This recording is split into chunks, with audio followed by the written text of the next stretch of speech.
Hey guys, R4GE VipeRzZ here, and today I'm going to show you how you can make a video clip black and white in Premiere Pro. So the video I'm going to be using is of a person hammering. If you want the video, a link will be in the description. So if you haven't got a project started already in Premiere Pro, you want to create a new one, and then you want to bring your video clips onto the timeline. So as you can see, this video is just of a man hammering a nail in. So to make this video black and white, all we're going to do is click on the Effects tab here, and then once we've clicked on the Effects tab, we're then going to click in the search bar and we're going to type black space ampersand space white. Now under video effects and image control, as you can see, there is a black and white effect here. So we're going to click this black and white effect and we're going to drag it onto our video clip.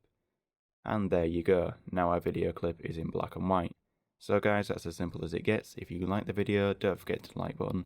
If you dislike it, hit the dislike button. Subscribe for more content like this, and I'll see you another time. Bye.